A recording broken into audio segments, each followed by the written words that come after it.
And now I'd like to introduce you to Professor Peter Dombrowski, who's the chair for our Strategic Research Department. Good morning, everyone. Welcome to Newport. Now that we've had a very stimulating first presentation by Amory Lovins, we'll begin our first panel of the day, and this panel will begin to broaden out our thinking. The title is Energy and International Security. We have three diverse presentations from a variety of perspectives. I'm just going to do a very short bio for each, and then begin the presentations. Because the important thing is the substantive talks that we're going to have this morning. Our first presentation will be by Sarah Emerson. Sarah is an energy analyst who is the president of Energy Security Analysis, Inc., ESAI. It's an independent energy and forecasting firm located outside of Boston. Our second presenter teaches international history at Georgetown University. David Painter. Among his publications are Oil in the American Century, the Cold War, the Origins of the Cold War, and he's currently working on a book on the study of oil and world history. Our final presenter in this first panel of the day is Professor Catherine Kelleher. For many of you, Catherine will be a familiar figure as she's a former professor in my department, the Strategic Research Department of the Naval War College. Currently, she is a senior fellow at the Watson Institute at Brown University. She is also affiliated with the Center for Naval Analysis, the University of Maryland College Park, the Geneva Center for International Security, among other fine institutions, and I won't read her extensive and famous biography. Catherine's an old friend. I'm razzing her right now. So without further ado, we have an excellent panel, and I'm going to turn the mic over to Sarah Emerson, our energy analyst from ESAI.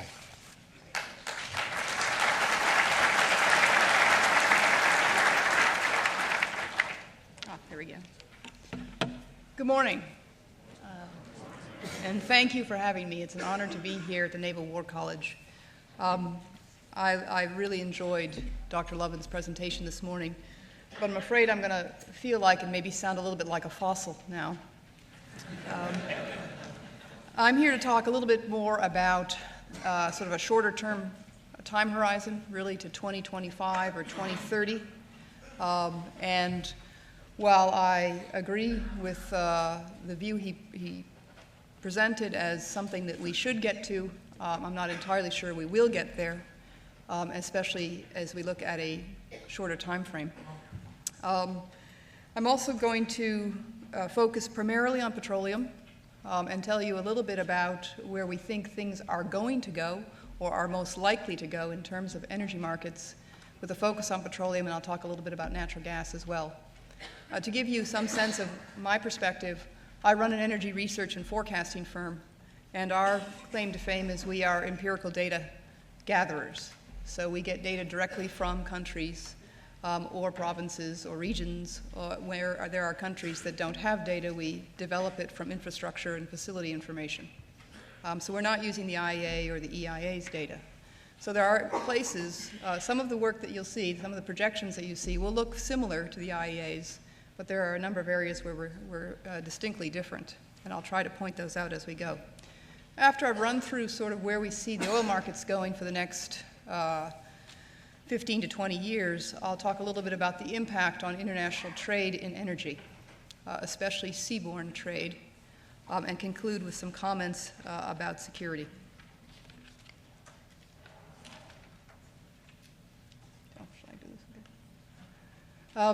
Many of you, I'm sure, have seen tables like this. This is a typical tool used by oil market forecasters and oil market analysts. The International Energy Agency has a very famous table like this. This is ours, and I should say all data in this presentation is ESAI data unless footnoted. And the key here, for those of you who are not used to this kind of analysis, is what you're trying to do when you think about the future of the energy markets. You're trying to examine the future of oil demand and measure it against the future of non-OPEC supply, so that you can determine how much oil will need to be called or pulled from the OPEC countries who hold all of the spare capacity. And then you look at the call on OPEC oil, and you measure that against how much capacity they actually have. And this gets us to a very critical question about investment in capacity inside the OPEC countries. I'm not going to spend too much time on this table. I think the presentations will be made available, and we've got many other interesting things to discuss. But I will go through some of the building blocks of the table. When you think about global oil demand, and again, we're only talking to the period 2025 or 2030, obviously times are changing. We're seeing the penetration of alternative fuels and vehicle technologies in traditional transport. As you know, transport is 70% of oil demand. We've done quite a bit of research on about 12 or 14 different technologies that will affect liquid fuels. So that's everything from biofuels like ethanol and biodiesel to compressed natural gas to Fischer-Tropsch fuels to vehicle technologies such as hybrids, plug-in hybrids, electric vehicles. And we've identified about 14 million barrels a day of oil demand that will be foregone by the period 2030. And I should say, I am not an advocate for the energy industry or the environmental community or any government. The analysis we do here, that I will present here, is based on information we have. So it's not necessarily what should happen, it's what we think most likely will happen. If you look at where the demand foregone will be in this shorter time horizon, at least half of it is in vehicle efficiency. And I think this is well known, that we're going to make much more progress with the advent of better technologies, as Dr. Lovins described this morning, than we are with the penetration of alternative fuels, especially in this period of 2030.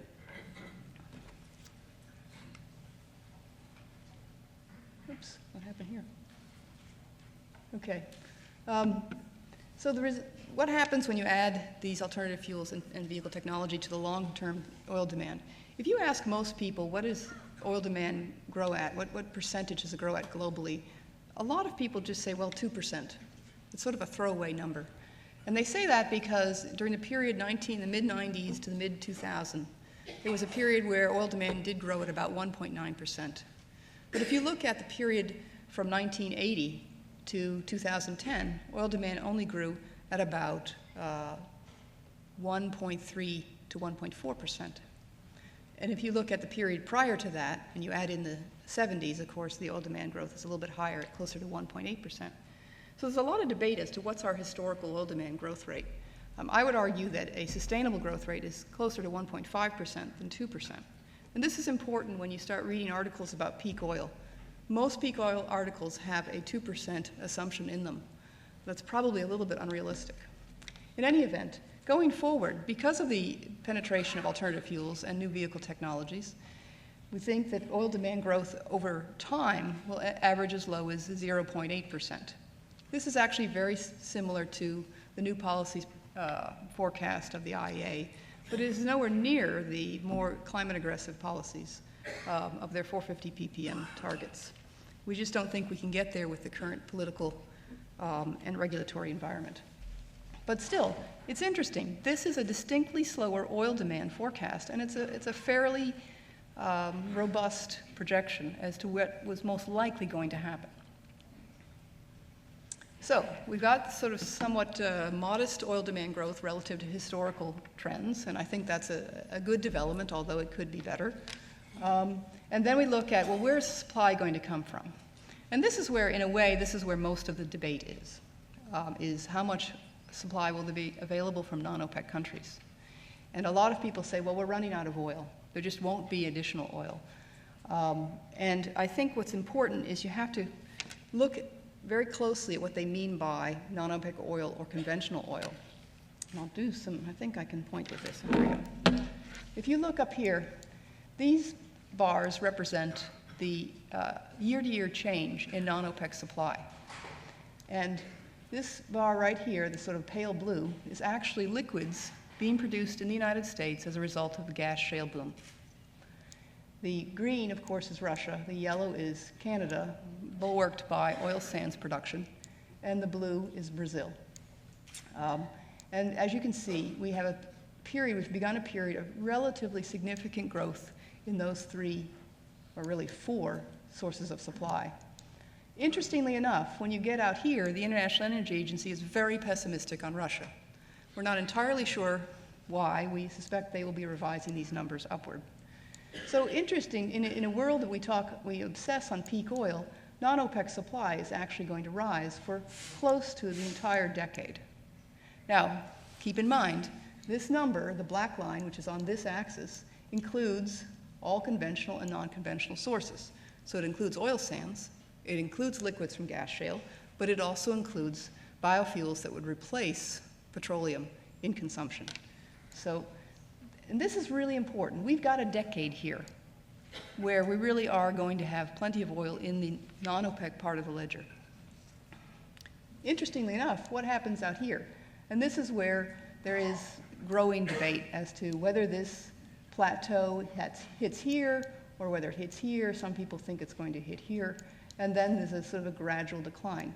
And everyone has a decline because when you look at older fields, they are declining.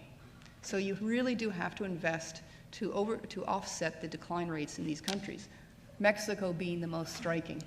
There's even some sense of decline in Russia coming, although we think in eastern Siberia will show growth, and this will actually offset that decline.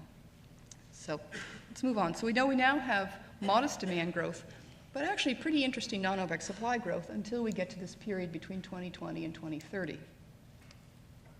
Okay, so what does that mean? That means, for those of us in the tactical world of how do we manage the energy we have, that we're going to be using more and more OPEC crude oil supply. It is almost impossible for this not to happen unless we literally had a game-changing technology emerge today. You can sort of see in this first decade, again, because non-OPEC supply is still relatively robust, the OPEC contribution is still fairly minimal. But then you get to a period here where all of a sudden the decline rates really begin to bite. And until we find additional sources, and we're taking into account the Arctic, we're taking into account deep water, offshore, we're taking into account oil sands. The only other supply in non-OPEC that we're not considering here is oil shale, not shale oil. Maybe I should make a distinction there. Oil shale is a rock in the ground that is mined, put in a retort, heated, and turned into a liquid. Shale oil is the reference to the liquids that are produced in association with gas shale in places like Bakken and Eagle Ford and Marcellus, and that's basically what fills the headlines in the newspaper. But anyway, what's important here is you get to this point out here where your dependence on OPEC supply becomes really significant. This is, in some cases, an old story, but it's really become a much more powerful story in the last decade. So that brings us to the most important issue for price and potentially for security, is are these countries going to invest in additional supply? Again, absent some game-changing technology on the consumption side. And most people are putting a lot of stake in this number here, Iraq. This scenario basically says that they'll add 2 million plus barrels per day in the next 20 years. That's actually a conservative estimate. There are many estimates that number is much, much higher, including inside Iraq. If they're successful with this, then actually Kuwait, Saudi Arabia, the UAE, and Venezuela, their investments can remain relatively modest. If they're not successful with that, then this line here has to be out here. And this issue of investment is critical because I think Dr. Lovins mentioned this before, the security of demand argument has become quite powerful out there. Should I invest in my oil fields if indeed the transformation of the auto industry is going to be so profound that I won't be selling my oil? So this becomes an issue for security in the next 2-decade period. Sorry. Based on the scenario I just presented, where Iraq does much of the investment, albeit it could be Saudi, could be Iraq, what happens is, and you have the non-OPEC supply bump to 2020, you basically, actually, you're going to get an increase in spare capacity in this period from 2015 to 2020. Very few people believe this. Many people think, oh, we're at the peak of capacity and it's just going to disappear from here. But we know from the non-OPEC supply surge, I won't say surge, increase, that there is the potential to build capacity here. So here we are today at 4 million barrels a day, and we actually could have a somewhat counter expectation increase in capacity. But then what happens here? This is almost inexorable. There's going to have to be a decline. And what will happen is, will OPEC invest in advance of this decline and in advance of even higher oil prices, or will they invest in reaction to higher oil prices? In any event, when they do invest, because demand is now shifting to their side of the ledger, the capacity will drop significantly. And this has all kinds of implications for trade. So, what can we say about trade based on what I've presented on the future of supply and demand? When you look at trade, there are many ways to forecast trade flows and to forecast changes in trade flows, which is what is most important for this security dialogue today. Supply and demand projections obviously yield deficits and surpluses in geographic locations. And you can sort of see where those emerge and how that should encourage trade in one direction or another. Transport costs are important. Obviously, if you require imports, you're going to prefer a short haul to a long haul cargo generally. Quality of crude is very important because it has a bearing on your refining configuration, or rather your refining configuration has a bearing on which crude you buy. And your fuel specifications has a bearing on what refinery you build and thus what crude you buy. And then, of course, there are issues of vertical integration and joint ventures, long-term contracts that also shape trade. And then, of course, there are energy security issues. China is quite a good example of this, where you want to diversify your suppliers. And then last is this increasing emergence of government-to-government agreements, the most notable being the agreements between Latin American countries such as Venezuela and China. That also shapes how trade unfolds. So let's talk a little bit about the geography of energy, just so we're all on the same page as to where the energy is. North America, as you can see, the unit here is millions of tons oil equivalent, and as you can see, we're a significant consumer of oil and we need to import it. We're about balanced on natural gas. We're actually probably going to become a little bit of an exporter of natural gas. Coal, we're relatively balanced. Europe is far more dependent on imported energy than we are, and that's continuing in spite of their fairly aggressive efforts to bring renewables into their energy sector. The flip side of Europe, of course, is the former Soviet Union, where they're long in oil, natural gas, and coal, and sell it not only to Europe, but increasingly to other destinations around the world. South America is, before we get to Africa, South America, again, long oil, long a little bit of natural gas, long a little bit of coal as a region, but again, this is on the same axis, much smaller markets. And Africa, same thing, small markets relative to North America and Europe, and also significant surplus of oil and natural gas. And that brings us to the Middle East. And if you notice, I've changed the axis here on the y-axis because their oil surplus is bigger than our entire consumption.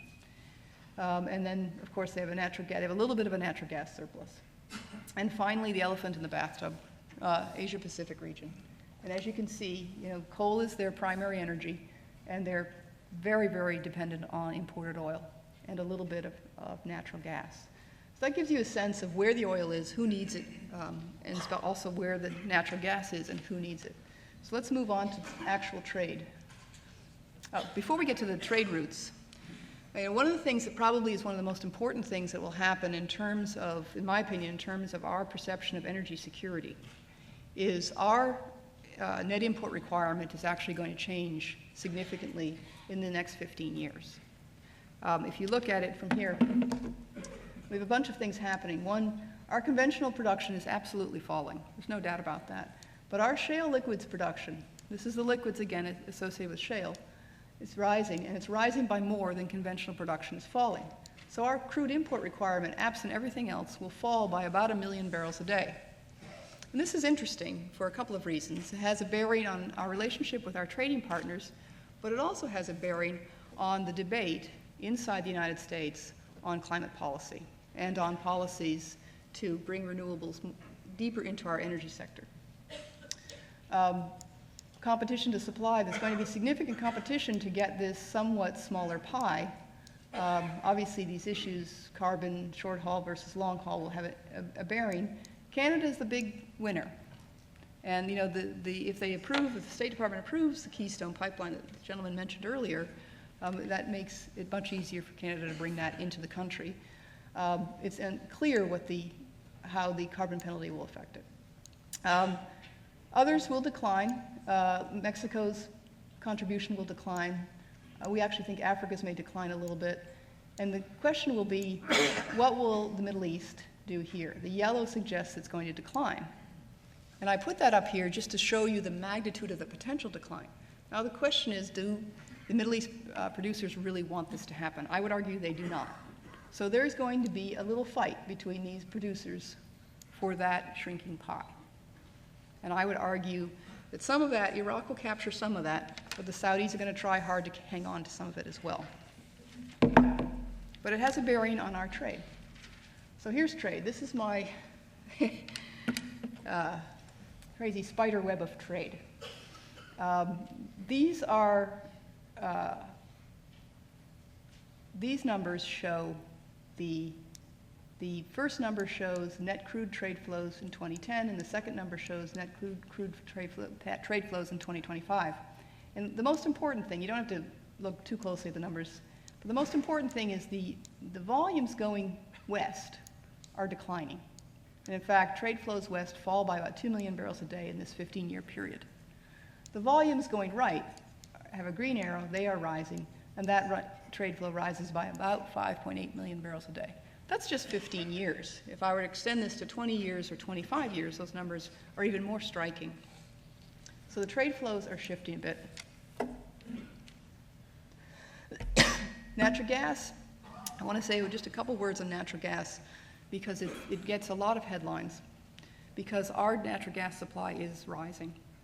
Natural gas is very different from oil. It's a much smaller market. It's a much more regional market. Well, I shouldn't say it's smaller. It's a much more regional market as opposed to a global market.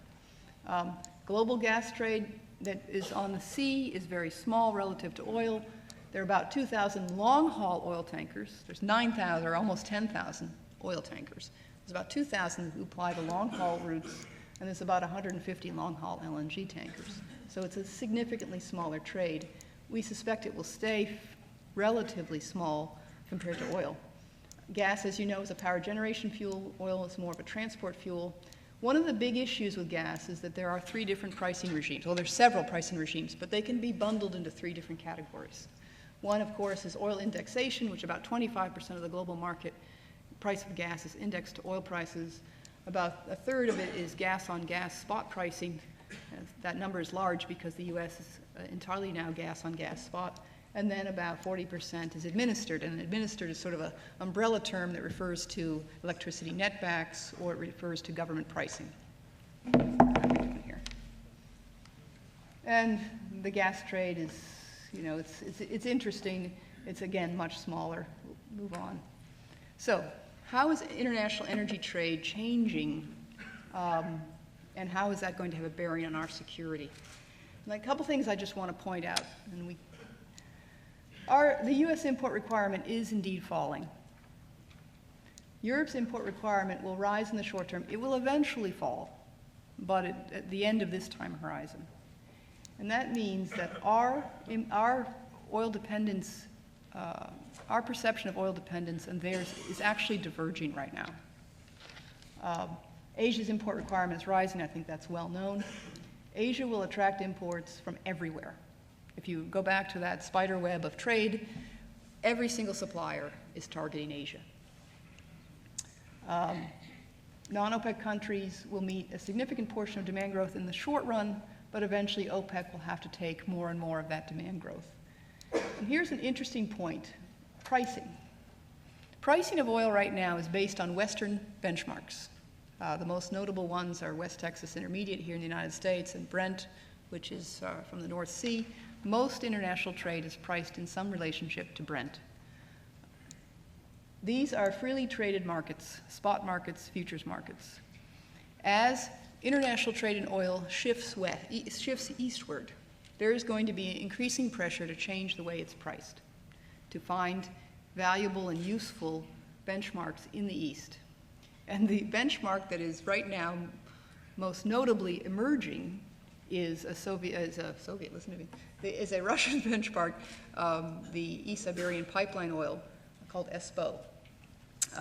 As this trade shifts east, pricing will shift east, and transparency and liquidity may become an issue. The Japanese desperately want another benchmark. The Koreans do. The Chinese do.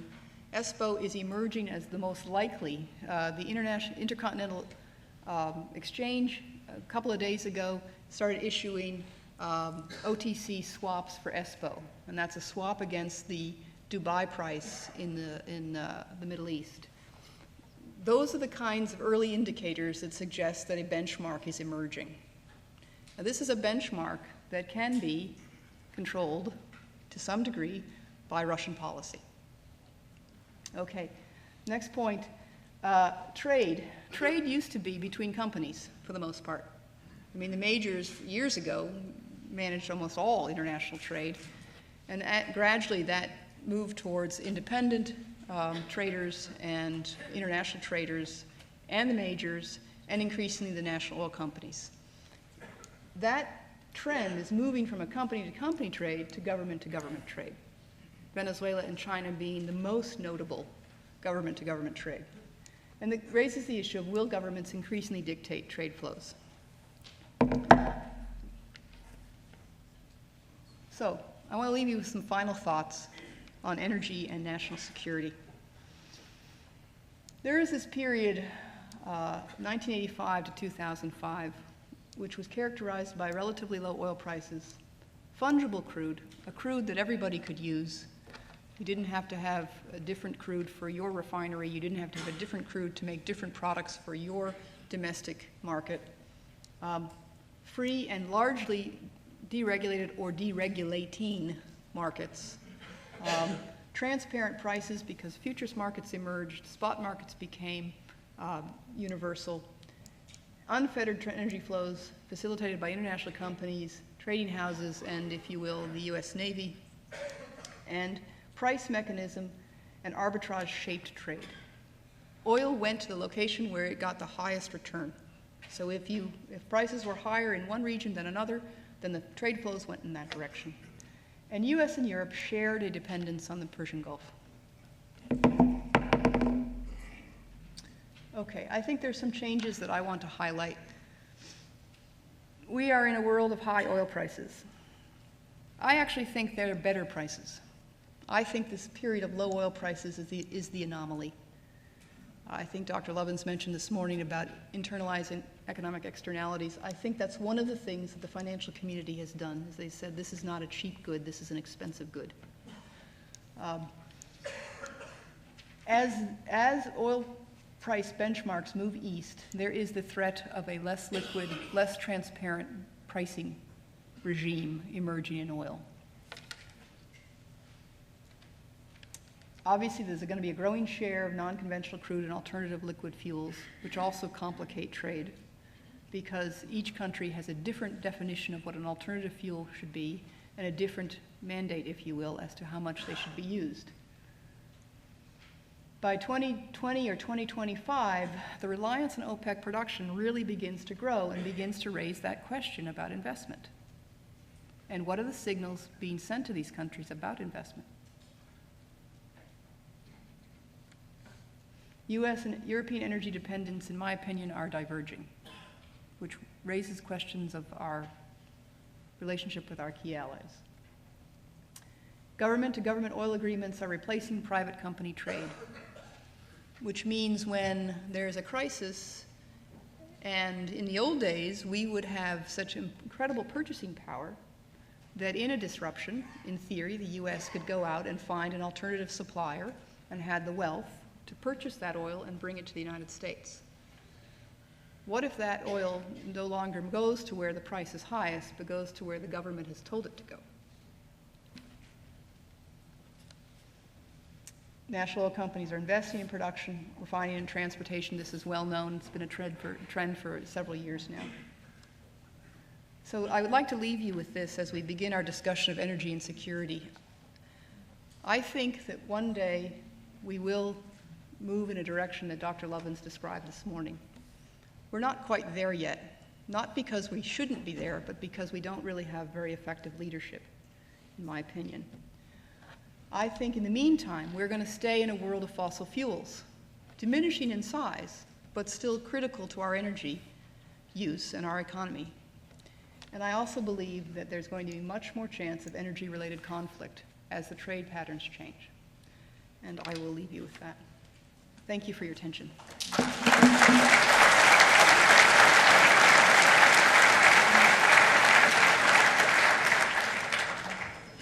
Thank you, Sarah, for that enlightening presentation. Next up, we have Professor David Painter from Georgetown University. Thank you. This is my stopwatch, not my cell phone. So, but it is actually my cell phone too. But thank you. It's a pleasure to be here. I'm going to make some fairly brief remarks. Try to cover about 100 years in 15 minutes. I want to make 5 points. But first, let me say that some of what I say is probably fairly obvious. But as my distinguished colleague John McNeil often points out, a firm grasp of the obvious is a very good place to begin. So 5 points. First, oil has been central to military power and to modern industrial society since the early 20th century. Second, possession of ample domestic supplies and influence over access to foreign oil reserves have been significant and often overlooked elements in the position of the United States relative to its rivals. Control of oil bolstered U.S. military and economic might, enabled the United States and its allies to win both world wars and the Cold War, and continues to be a source of U.S. influence over its allies as well as its enemies. My third point, following World War II, maintaining access to overseas oil reserves became a key priority of U.S. foreign policy and involved the United States in regional and local conflicts in Latin America, the Middle East, and other oil-producing areas, often in ways that distorted development in many countries. Significantly, most of the major doctrines of post-war U.S. foreign policy, the Truman, Eisenhower, Nixon, Carter, and Bush doctrines relate either directly or indirectly to the Middle East and its oil. My fourth point, although the strategic and economic advantages of controlling world oil shaped U.S. foreign policy, the availability of inexpensive oil encouraged the United States to adopt patterns of socio-economic organization premised on high levels of oil use. These, what I call structures of consumption, reinforce U.S. determination to maintain access to foreign oil, especially after domestic production failed to keep pace with the nation's growing appetite for oil. And my fifth and final point, now this was understandable. Adopting these patterns was understandable when oil was inexpensive and access secure, but these structures of consumption have become less sustainable over time as economic, strategic, and environmental conditions have changed. I would argue by the early 21st century, dependence on oil has become an economic and strategic liability and an environmental problem. So those are the 5 points. First, let me go over, and I'll give you a little more detail on each. Oil became essential to military power in the early 20th century when the navies of the great powers, led by Great Britain and the United States, began to switch from coal to oil. Your professor here, John Maurer, has written what I believe is the definitive study on the U.S. Navy's switch from coal to oil. Although the navies of the great powers played a relatively minor role in World War I, oil and the internal combustion engine heralded a revolution in mobility on land, sea, and air. The major military innovations of the war, the submarine, the airplane, the tank, and motorized transport were all oil-powered. Now, that's World War I. All the key weapon systems of World War II were oil-powered. Surface warships, including aircraft carriers, submarines, airplanes, including long-range bombers, tanks, and a large proportion of sea and land transport. Oil was also used in the manufacture of munitions and synthetic rubber. So oil was essential to warfare in World War II. Now, I would argue that despite the development of nuclear weapons and later ballistic missiles, oil-powered forces remain vital to military power. Except for nuclear-powered aircraft, carriers, and submarines, most of the world's warships remain oil-powered, as do aircraft, armor, and transport. In addition, each new generation of weapons has consumed more oil than its predecessors. The conflicts in the post-World War II period in Korea, Vietnam, Afghanistan, and the Persian Gulf have all been fought with conventional, largely oil-consuming weapons. In addition to being a tremendous military asset, access to ample supplies of oil provided the United States with many advantages in the industrial transformation of the first half of the 20th century. The development of the oil-powered internal combustion engine in the late 19th century and its almost universal adoption in the transportation sector over the course of the 20th century created vast new markets for oil. Oil became the fuel of choice for automobiles, trucks, ships, the automobiles, trucks, ships, and airplanes that revolutionized transportation and transformed the physical as well as economic and social landscapes of societies all over the world. Oil-powered machinery and petrochemical-based pesticides, herbicides, and fertilizers have also sparked unprecedented increases in agricultural production. Already 1/5 of U.S. energy consumption by 1925, oil accounted for around 1/3 of U.S. energy use by World War II. Outside the United States, oil was mainly a secondary fuel, reserved mainly for military and some transportation uses, and accounted for less than 10% of energy consumption in Western Europe and Japan before World War II. Now, after the war, the United States intensified its embrace of patterns of socioeconomic organization based on high levels of oil use, and Western Europe and Japan made the transition from coal to oil as the principal source of energy. By 1972, oil accounted for around 46% of U.S. energy consumption, 60% of Western European energy consumption, and 73% of Japanese energy consumption. Today, oil continues to play an important role in the world economy, accounts for around 40% of world energy consumption, including around 90% of transportation energy use. World oil consumption has continued to increase due to structures of consumption already in place in developed countries, especially in the United States, and economic growth in developing countries, especially in India and China. Now, there's just a quick overview of oil and world power. Now, moving on to the issue of control, a key feature of world oil geography during most of the 20th century was that the United States and the Soviet Union were the only great powers with significant oil reserves within their borders. The United States was the world's leading producer for the first 3/4 of the 20th century. U.S. oil fields accounted for around 2/3, a little less than 2/3 in 1920, a little more than 2/3 of world production in 1945. This had dropped to about 19% in 1973, down to 11% in 2003, and in 2010 it's around 11.1%. Still a lot. In addition to being blessed with a thriving domestic oil industry, U.S. oil companies control concessions in the great oil-producing areas in Latin America and the Middle East. 5 of the 7 great oil corporations, they used to be known as the Seven Sisters, dominated the world oil industry from the 1920s to the 1970s. 5 of the 7 sisters were U.S. companies. Although most oil-producing countries outside the United States took formal ownership of their oil industries in the 1970s, national oil companies now control around 80% of world oil reserves. But U.S. companies and other Western companies have retained an important role in the world oil economy and remain among the largest and most profitable corporations in the world. Just look at your Fortune list of the biggest corporations. They're usually oil and automobiles. And this is part I think will be more popular here. Naval power and later air power provided the United States with the capability of securing access to overseas oil-producing areas. Not only U.S. companies controlled concessions, but the United States had the military means to gain access to these areas. The U.S. Navy emerged from World War I as the equal of Great Britain's Royal Navy, a status confirmed at the Washington Naval Conference in 1921-1922. And the United States had already established an economic and strategic sphere of influence in the oil-rich Gulf of Mexico Caribbean region prior to World War I. And the 2 world wars and the Cold War reinforced U.S. determination to maintain control of this region and enhanced its capability to do so, largely by eliminating rivals.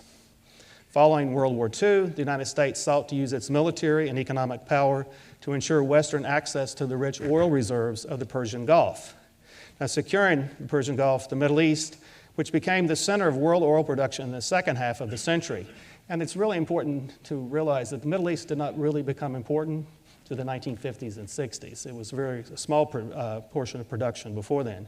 But securing the Middle East was more difficult for many regions, including the region's distance from the United States, the involvement of other great powers, the dynamics of regional and local politics, and U.S. commitments in other parts of the world.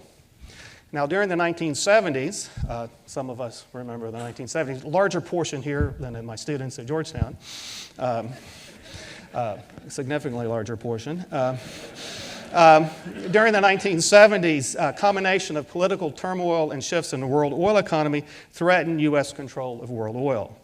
U.S. domestic oil production peaked in 1970, while consumption continued to rise, forcing the U.S. to import increasing amounts of oil to meet its needs. For example, imports rose from about 23% of U.S. oil supply in 1970 to almost 37% in 1973. And as the U.S. position declined, the Middle East share of world oil production rose from 7% in 1950 to 40% in 1973, as the low cost of producing oil in the region concentrated investment and production in the Middle East. At the same time that U.S. production is going down, consumption is going up, the Middle East is becoming more important, war and revolution in the Middle East and the changing dynamics of the Cold War raised questions about the ability of the United States to maintain access to Middle East oil.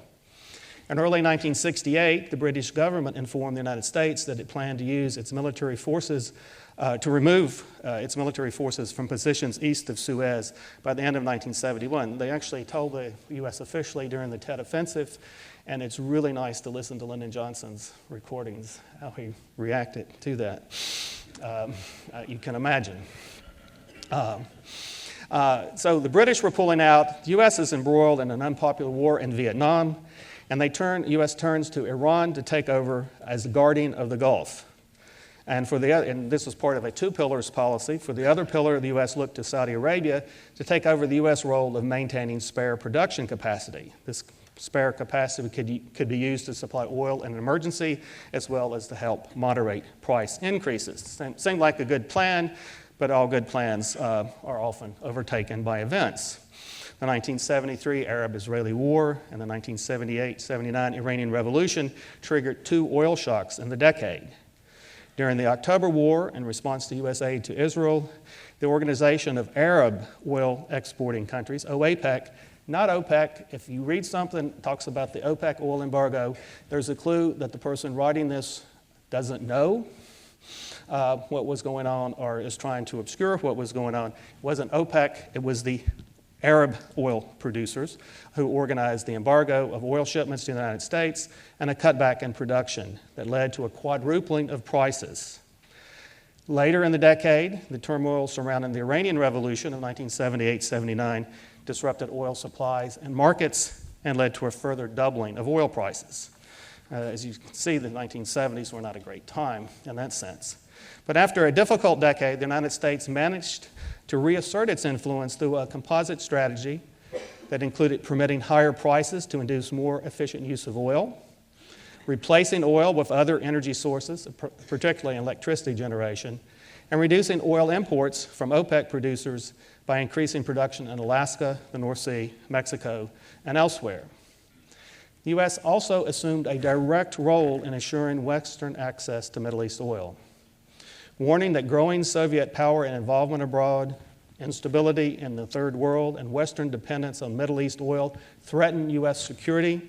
President Jimmy Carter, in January 1980, announced the Carter Doctrine, and the key phrase was, let me quote, "An attempt by any outside power to gain control of the Persian Gulf region will be regarded as an assault on the vital interest of the United States of America, and such an assault will be repelled by any means necessary, including military force." This has been U.S. policy since 1980. A few months later, the United States established a Rapid Deployment Joint Task Force dedicated to this mission. In 1983, this became the U.S. Central Command.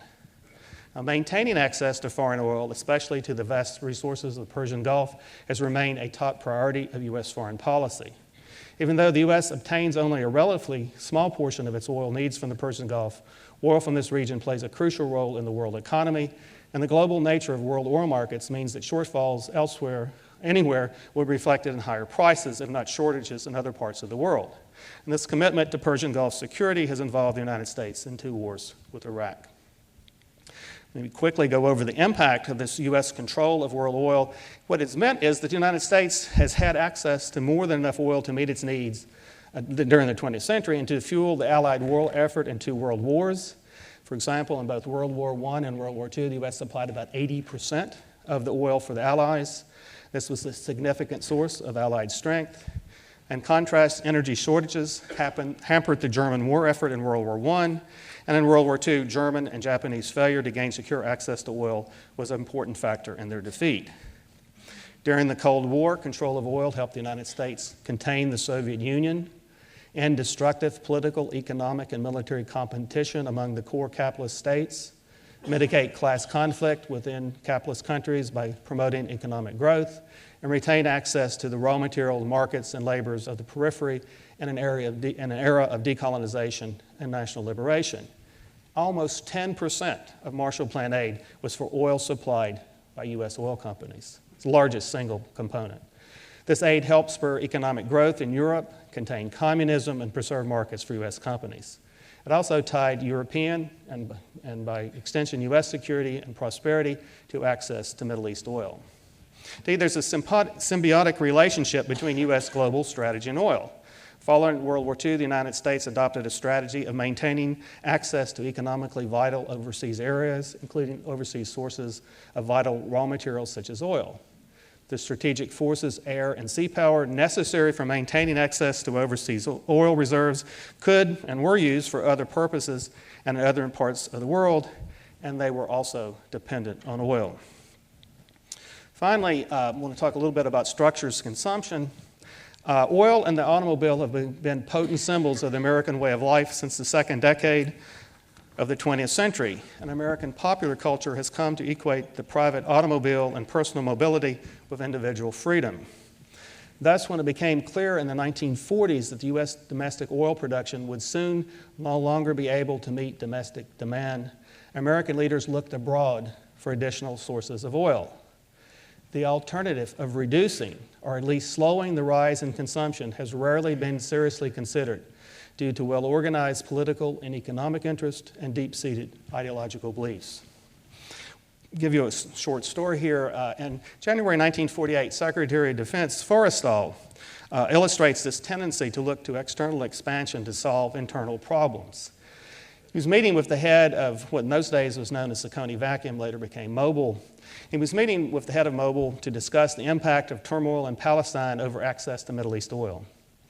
Forrestal said he was deeply concerned about the future supply of oil for this country, not merely for the possible use in war, but also for the needs for peace. And then he warned, and let me quote him here. Forrestal said, quote, "Unless we had access to Middle East oil, American motor car companies would have to design a 4-cylinder motor car sometime during the next 5 years." He saw this as a bit of a disaster. Now, annual per capita oil consumption in the United States in 1948 was 14.4 barrels. Had U.S. public policy, through the preservation of public transportation, the promotion of efficiency, and other measures, including 4-cylinder motor cars, maintained this level of oil use, the United States would have consumed significantly less oil over the following half-century, with consequent benefits for the environment, for quality of life, and for U.S. security. Instead, U.S. oil consumption increased steadily, reaching a high at annual per capita consumption of 31 barrels in 1978. It's declined since then. It went down in the late 70s, early 80s, climbed back up to 25.6 barrels in 2000. In 2010, it was about 22.6. As a result, the United States consumed around 19 million barrels of oil a day in 2010. Had per capita consumption level stayed at the 1948 figure, U.S. consumption in 2010 would have been around 12 million barrels, significantly less. In conclusion, oil fueled American power and prosperity during the 20th century, the American century. But dependence on oil has become, in my opinion, an economic and strategic liability and an environmental problem. The cost of importing oil puts serious strains on the U.S. balance of payments, and even if imports are going down, prices going up. And the economic and human cost of maintaining access to the Persian Gulf and other producing areas are increasing. Finally, most climate scientists agree that oil use is a major contributor to global warming. Therefore, the most important question facing the United States in regard to oil in the 21st century may not be how to ensure access to oil to meet increasing demand, but rather how to move away from what is clearly an unsustainable path. Understanding how oil fueled the American century is fundamental to understanding the sources, the dynamics, and consequences of U.S. global leadership, but equally important, understanding this history is essential to understanding and dealing with the future of U.S. global leadership. Thank you.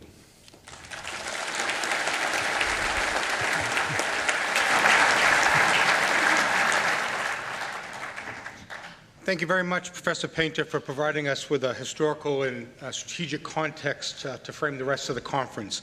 And now it's my great pleasure to introduce Dr. Catherine Kelleher. Thank you.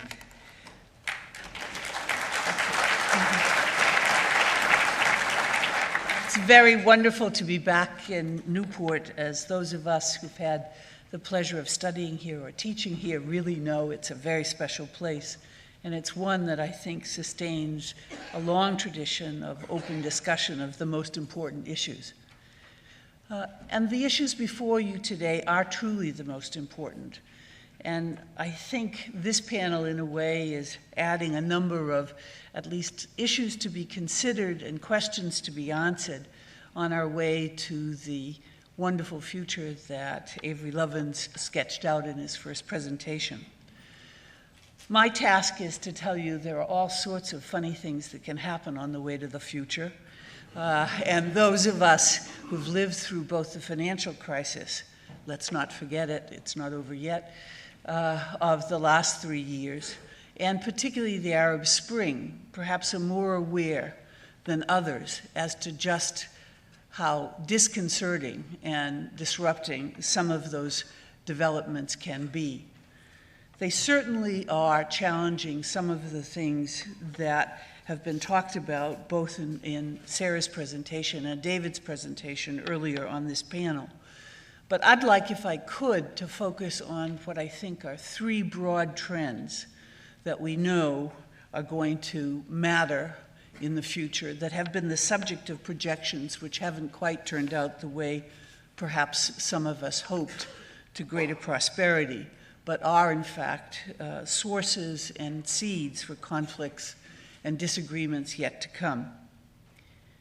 Surely the first and the biggest issue for a U.S. foreign policy maker is to realize that globalization, that well-promoted and touted event that was going to make us all smarter, more prosperous, and perhaps even slightly more open-minded than we've been in the past, has really not fulfilled quite the promise that was given to it. Globalization, it turns out, is better for those of us who were rich to begin with. And those who were poorer have actually, on the whole, gotten poorer in the process. And nothing is clearer than the impact of the global economic crisis on the inability of the poorer countries to manage their futures, with all sorts of consequences. It's probably the case that these states, particularly with their large populations of unemployed between the ages of 18 and 25, will in fact have major impacts on the kind of future that we'll all live in. But it's clear, too, that the lack of resources, the lack of jobs, not only leads to unrest and instability at home, but also to population flows to places where there are jobs and where there are resources to be had legally or illegally. And this itself poses an enormous challenge, I think, for a world that seeks to find stable arrangements for the future, when something like 2/3 of those things that we at least call states have these problems with which they have to deal. I think, moreover, what we also see out of globalization is kind of a rearrangement of at least the familiar range or list of big powers and those that matter. Globalization has brought this group that we somewhat artificially call the BRICS to a different kind of prominence. And it's an interesting collection of states, even if they weren't original proponents of the concepts. Most of them have come to like it and actually now meet regularly as BRICS. But certainly, as Sarah's presentation highlighted, the overwhelming demand coming from China and India for energy and for their share of not just what used to be the pie, but they'd be just as happy to have other people share as well. China's particularly buying spree that went on in Latin America and Africa over the last 10 years is proof positive. But so too is the fact that in both China and India, the growth of demand, and particularly the impact that has on the political system for making choices, is something that really exceeds what anybody thought was going to be the case. And if you doubt me, look at the purchase of automobiles just in the last 2 years in China, and the rate at which their demand for energy, for transportation, has grown far faster than we ever expected. Russia, another one of the BRICS, has its own problems. 2 years ago, President Medvedev's interim cabinet thought being a one-horse show is not really going to be what we're going to be about in the future. We need a diversified economy. We need to have a share in the world economy that reflects our ambitions about power status, but also our abilities. In fact, Russia is now back to even greater dependence on its oil resources, matched, however, by an increasing domestic appetite, which has also grown at far greater rate than anybody expected. So not yet fully integrated into the world economy, more depended on by other people, particularly after, for example, the German decision to move away from nuclear energy, more sought after as a source, and yet not quite clear just how they're going to manage the future in managing domestic demand as opposed to the very attractive external market. Probably the one hopeful site, at least we still hope, is Brazil, which is perhaps our one chance in terms of the international regime to see a petroeconomy that will actually manage to lead to reinforced democracy as opposed to challenges to democracy, as well as greater prosperity. Brazil, in fact, already has a diversified economy. The addition of greater energy supplies simply means there is going to be a larger pie, at least for Brazilians, and some of its allies to enjoy. And it's going to be interesting, if not a great political challenge, to see exactly what Brazil does with this particular set of issues. I think missing from most lists, but I think highlighted in a couple of our presentations this morning already, is the change in the status of Europe and the question of how, in fact, the European Union might well continue to exist, not only in light of the challenges posed by the financial crisis, but by the demand for a redistribution of oil resources or oil assets or access to oil and gas that I think really raises a major political challenge. Europe has, in fact, moved away from the search for an energy multilateral solution and is back down to, if not quite the beggar my neighbor strategies of the 1920s and 30s, but at least to those that have negotiate the best access they have for their states in terms of energy, and everybody else, well, they'll just have to shift for themselves. Since These are primarily arrangements that they have tried to make since the oil crisis of the early 1970s that David highlighted, and have focused a great deal on gas and on diversifying supply. This makes them a particularly needy, but not necessarily a very advantaged competitor within the energy supply markets, as Sarah described them. Probably the most difficult situation is that all of this is happening at a time when the political challenges to the role of the state in the international environment are truly presenting a mixed picture. On the one hand, all of the responsibilities about energy supply seem to be drifting in the direction of state responsibility.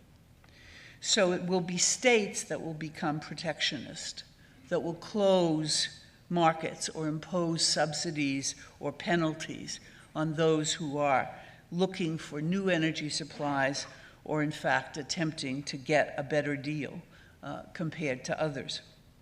But it is states who in fact will also have to bear the challenges of having more people concerned about the downside of energy, the environmental effects, and, in fact, the difficulty of arranging the investment in technology that will be necessary to bring about the future that Avery Lovins described.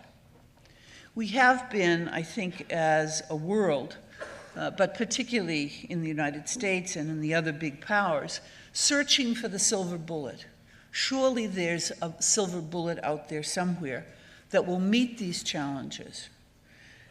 For a long time, off and on, that silver bullet has been seen as nuclear energy. High initial investment costs, quite apart from the dangers of nuclear proliferation risks and also the environmental impact. But after the Japanese events of this year, I think there will be less talk about the nuclear revolution or the nuclear energy silver bullet saving us this time, at least certainly in the short term. And yet, most analysts believe that's at least one of the components that's going to be in our short-term, or is it longer-term, energy future. I think the new silver bullet that emerged over the last couple of years that delighted policymakers was the idea of what's been called the shale tsunami. The idea that shale gas and shale oil would provide an easy answer, and it was even at home that answer could be found. I think as we go further with this idea, not only is the question of profitability being raised, but there is the political challenge of the environmental effects for the people who live where shale oil and gas happen to be located. And over again, we hear the same argument, not in my backyard, someplace else, please. And it reminds you of debates that we've had before. And here, too, the state will be called to adjudicate between those claims and the claims of others who want cheap, reliable oil and gas, just as we've had in the past. It is a time, however, when this kind of clarion call for sacrifice or sharing or redistribution is probably going to fall on deafer ears than at any time, at least in the immediate past. The question of the ability of states to command the loyalty of their citizens to this level of sacrifice is truly under question. There seems to be not only less appetite on the part of policymakers to do so, for fear that they will fail, but also less interest and willingness of the populations, the electorates, particularly in the United States and the industrial world, to in fact see this as a necessary investment in a future for their children, as was often the most not just entertaining or diverting, but also, I think, the truest challenge that was posed in the past. Last but not least, and this is a challenge that I think most of us understand at the most basic level, but yet do not have an answer. We have been satisfied, as David Painter's recounting of history suggested, with believing that stability as a goal, as a policy goal, stability as a measure for how well we're doing, was probably the best that we could do. But as the Arab Spring reminds us, with all of its chaos, confusion, and uncertainty about what the future will be, there are certain basic impulses, even those that involve going unarmed into the face of armed military forces or police forces, that in fact occasionally do break through, that see stability as the dead hand of the past and the robber of the inheritance that is due individuals. We have been satisfied to do business, particularly with regard to oil and energy, with a number of less than, shall we say, honorable individuals and regimes. That may no longer be a choice that's only left up to us. And it is one, however this particular springtime comes out, that should remind us that change is in the future, and that perhaps the best thing and the easiest thing to change is our behavior, and that we must look for a political leadership that is willing to lead us in that direction. Thank you.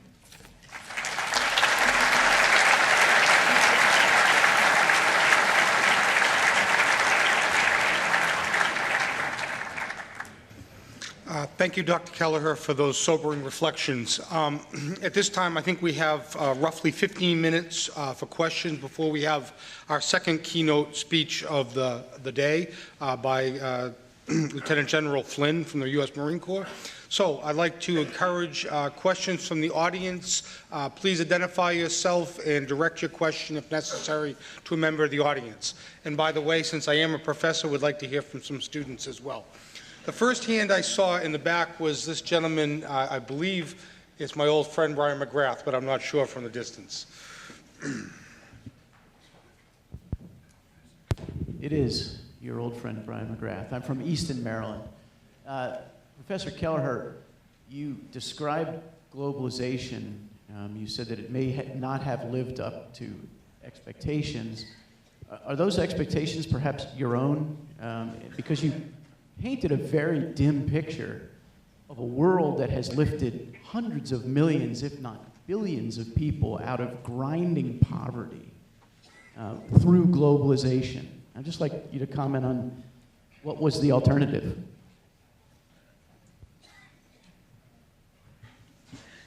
It may also have plunged thousands and millions of people into the globalization of risk as well as the globalization of prosperity.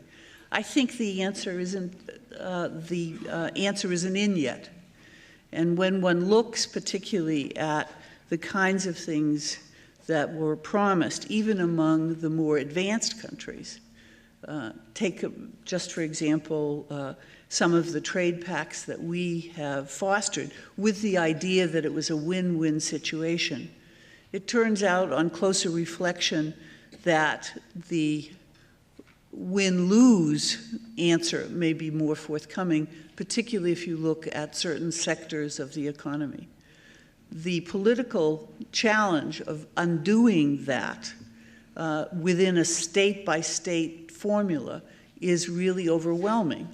And yet we have not developed any kind of offsetting multilateral institutions or in fact any easy formulas that would suggest exactly how we could do it. So as I said, what was it Zhou Enlai said, he couldn't quite comment on the effects of the French Revolution, it was too soon. I think maybe we're in exactly the same situation. First I saw is right here and then down the front. Please. Janice Marconi Works International. You've touched on a little bit about the energy to produce energy, but I haven't really heard too much except for oil, gas, fossil fuels. Haven't heard too much about the rare earth minerals. As an example, in the United States, we extract, we mine a lot, of rare earth minerals, but we actually send over the raw material to China for the extraction of it. So my question is that on the rare earth minerals, what is the vulnerability and opportunity related to that globally?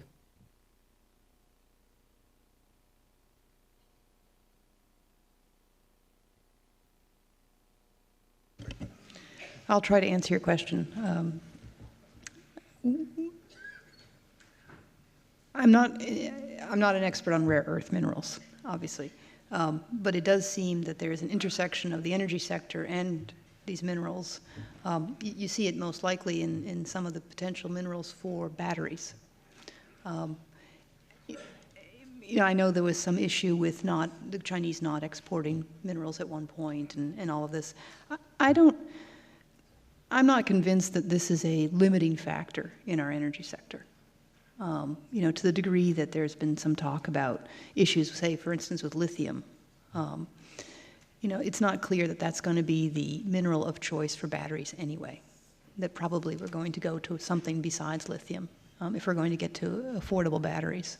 So to me, there isn't enough urgency in the rare earth issue with regard to energy, in my opinion, at this point. Now, maybe it will become so, but I'm not convinced of it.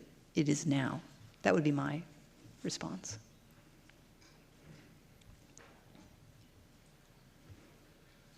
Way in the back on the left there. I think it's you, sir. Yes. Yes, please. Chase Urabe from lucky enough to live in Newport. Welcome you all here. My question is, I'm just actually running the course of the discussion thus far, and I'll put it to the panel. It almost sounds like it's more convenient to have a planned economy in the next 30 years than a democracy and a vibrant capitalistic one. Is that the case? I'll comment on that. If you want me to start? Yeah, that's good. I think it's Ronald Coase who said that markets are great, but you have to have some regulation. And I do think that's true. I mean, I think markets can be very powerful. But one of the things that's happened in our country is we've let markets handle everything, and some of the decision-making has been irrational. So I would argue that you do have to provide enough guidelines to make changes. I mean, one of the issues we discussed this morning was the role of renewables in power generation in the United States. I've been involved with 2 projects to develop transmission lines to go from wind farms to consumption centers. It's taken 7 years because the regulatory environment is ever-changing, complicated, permitting is darn near impossible. So you have to have some combination of insightful regulation that doesn't necessarily hamper markets, but gives them guidance. And a great example would be the Renewable Portfolio Standard here in the United States. I actually think you need something like that to get wind power into our electricity generation. You can't just rely on price, especially now that natural gas is so cheap.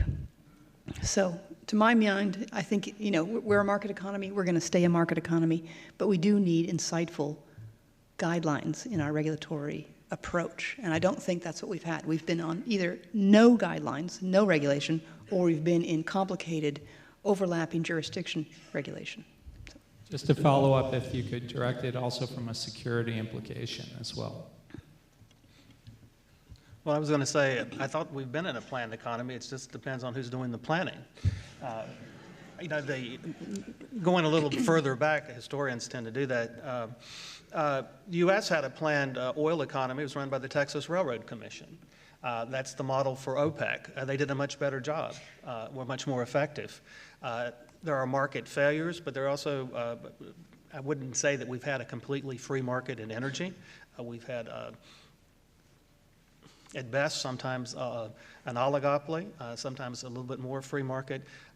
There's been massive government subsidies for different parts of the energy sector, including the oil industry with the oil depletion allowance and other things. Some sectors have been privileged, some haven't. We haven't had a free market. We've had a semi-planned market, and that's had some benefits and it's had some cost.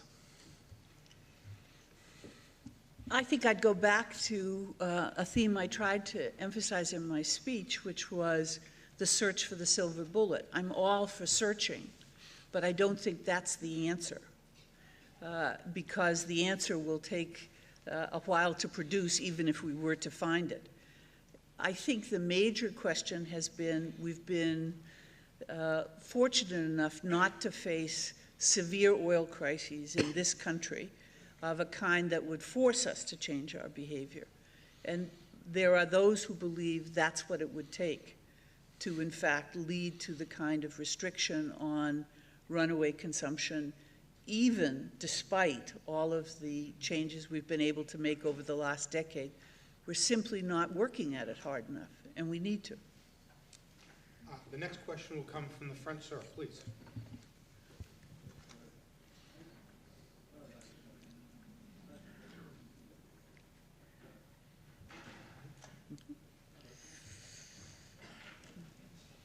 This is Secretary Middendorf.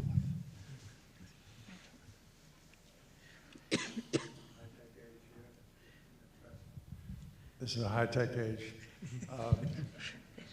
I'm old enough to remember, I was born a couple of years after World War I, and war to end all wars. And I recall that entangling alliances got us into, after Sarajevo, into World War I, and on a major scale. And my father and uncle and all my family were involved. And then, of course, I was in World War II, and as were many of you, many of my friends here today. Entangling alliances, Sarah was referring to the possibility that in the future energy could be a source of conflict. I wonder sometimes about our involvement in the Arab Spring and all the activities in Libya and what have you. Sometimes there are at least 40 civil wars going on in the world. On which side should we participate in all 40 of those? And, or should we participate in all of them, or just selectively in some, or just those where oil's involved? One of the issues that I see now is the South China Sea and the Spratly Islands. And as a former Secretary of the Navy, I used to have to work on these problems and solve these problems, but we've made a lot of alliances in that area with Japan, Taiwan, and Vietnam. And I see that China has expansion interests at the moment way beyond their territories into the South China Sea, all to do with the potentiality of oil in the future. Are we going to be, and how do we solve, is Sarah right, and that we're going to be having to solve that problem one of these days? And would we actually become involved, even though that oil doesn't come to the United States? Would that be part of, would we take on that problem, as we're now taking on the Libyan problem and some of the other problems?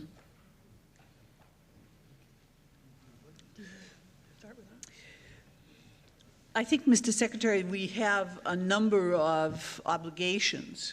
I think in terms of the bigger picture, the question is to try to project what the future would look like in terms of mutual restraint or a kind of signaling system that would avert crisis. Certainly on a couple of occasions, the Chinese have been quite insistent in terms of their territorial complaints. At other times, I think they understand precisely what's involved in directly challenging in that area. One of the games that political scientists play, for example, is how different would American foreign policy look if we weren't dependent on fossil fuels?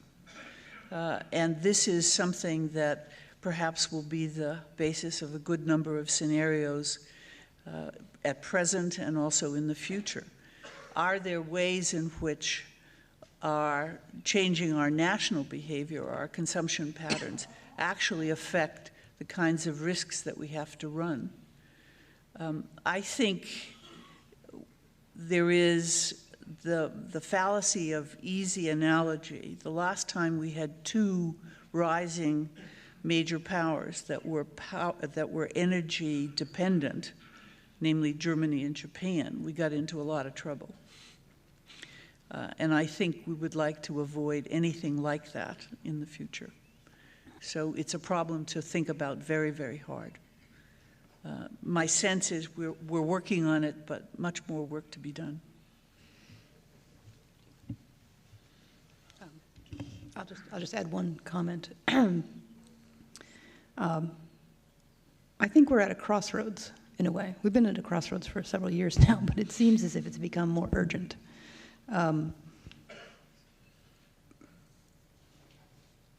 We have the potential to become less dependent on the world for energy right now, in a way, in an opportunity that we haven't really had for several years. And that's due in part to the shale revolution, and it's also due in part to the growth of renewables.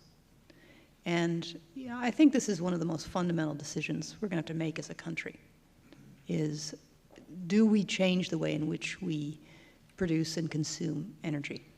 And does that really change our role in the world? I don't think it eliminates our role in the world, but I do think it's something that we need to consider much more fully, and we need to put it in a little bit more into the public debate, because the public debate is really, it's not going anywhere. And we need to decide if indeed our national security is part of this debate, then we need to get the information out on the table. And I think that's what hasn't been happening in our discussion of renewables, or our discussion of shale, or our discussion of consumption. Thank you. I'm going to take the chair's prerogative here and express my disappointment that we've had several members of the greatest generation ask questions, but the current generation of students has been largely silent. That said, I knew that would provoke. I'm going to take two questions because this gentleman over here has been waiting very patiently. But then I did see I'm not sure if you're a student, sir, but I did see a gentleman here. So very quickly, and then over here, we'll take these two questions back to back and have a final summary. Sir, go ahead. I'll be loud. Same question as before. When do we take advantage of the oil in Utah that's available to us? It's about 30 billion barrels of oil. It's about 4 years of oil for this country. And secondly, at what price do the panelists expect oil to peak at if they would venture a guess, and also venture a guess as to when? Okay, before we get to that question, this gentleman in the middle row who had his hand up, yes. I think it was, please. Hi, my name is Lafayette Davis. I'm a student at the Naval College.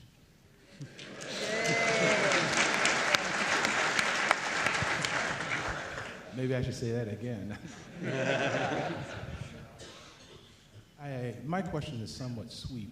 It kind of touches on everything that someone has spoke on. So anyone and everyone on the panel can actually address it. And I'm going to try to make this short, which my professors sometimes tell me I'm too long.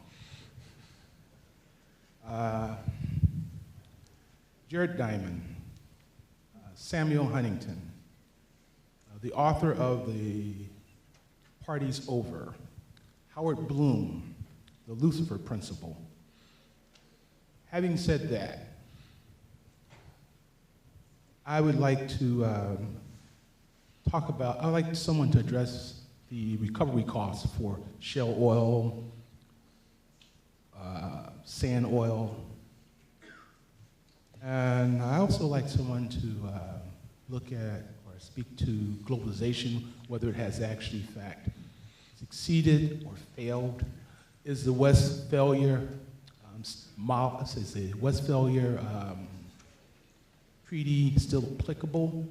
And based on the depleting natural resources of the world, basically, energy being made of them, petro, I think we have about 500,000 products and byproducts that comes from oil.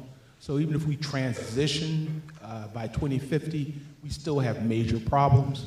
And finally, what is the future of the United States Navy when it comes to all of these and 7 billion moving to 9 billion people? Thank you. We're going to have to cancel the next speaker to handle these questions.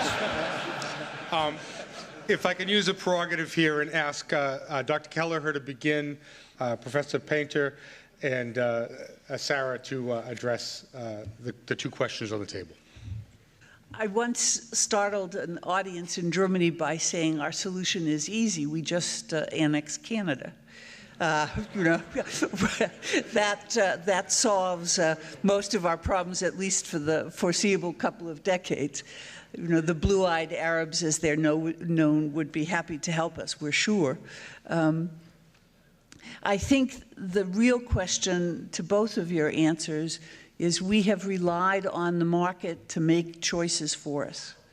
And we will continue to do so, I think, for the future. We will say to your petroleum-based products, the market will take care of it. When it becomes too expensive or people want to do something different, the market will provide the substitute products. To do this, to take the cue from the gentleman in the back who asked an earlier question, is not to be done through centralized planning, but through the market. I think, having looked at behavior over the last decade, there is reason to question whether the market is going to make the hardest choices for us. And if at $100 a barrel, or 98 if you like, which is today's price, I think, we still think the choices can be left to the market, then I think we have missed a bigger logic. And here, I'm not sure just how the public debate, as Sarah alluded to, will get started. Does it start at $5 a gallon or $6 a gallon? Does it start in the presidential election campaign? I'm not sure. But I think we are owed and probably due a long-term debate about what it is that we think we're about and how we're going to arrange for this future that we're looking forward to. My only comment would be, I think that one of the problems in the past that we've approached energy and especially oil from a supply side. How can we get more supply? Where can we get it? And have not looked enough on the demand side. I think that was was one of the larger points that Dr. Lovins made. And I think we do have to look on both sides of the equation. Only looking at the supply side when markets have such externalities that they leave out many of the costs of the current structures of consumption that we have, the pollution, the time spent in traffic jams. Being from Washington, I think we're moving in on Los Angeles as the worst place.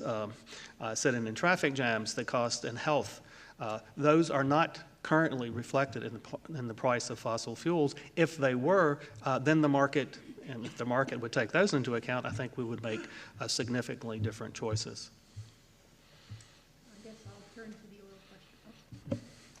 Let me see if I can answer your question about the shale. I believe the resource you're referring to is oil shale, not shale oil, right? Which is a far different technology than the shale oil that's being developed right now. A couple problems with that. First of all, most estimates say that you've got to have something at least at $85 in real terms, in today's dollars, and you need to have some certainty of that price level, because most oil shale projects take anywhere from 7 to 15 years before you get first oil.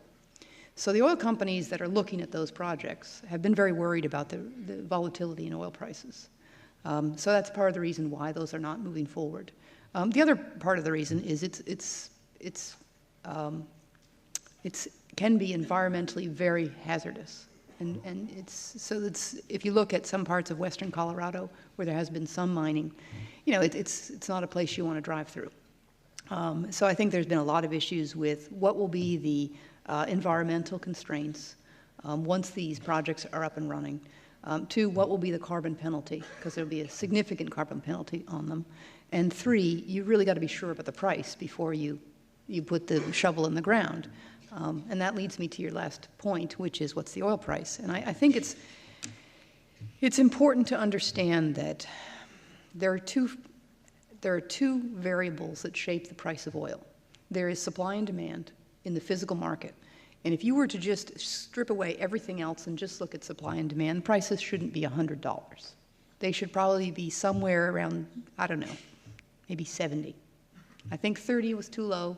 100's probably too high from a pure supply-demand fundamentals perspective. But that's not what shapes oil prices, okay? Oil prices also are a financial market. And just like gold can be worth $2,000, oil can be worth $200, depending on what the financial institutions, how they value that commodity as a macroeconomic or capital market asset.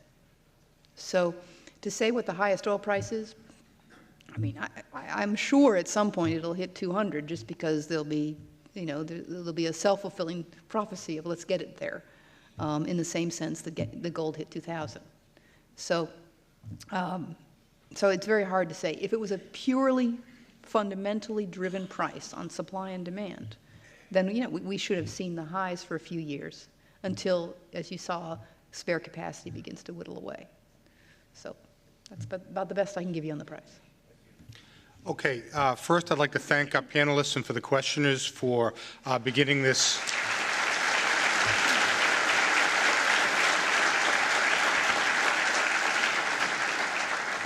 Secondly, there's still a question on the table, but it's a question that is important and I hope will be addressed by the panels on the rest of the day and also tomorrow's sessions.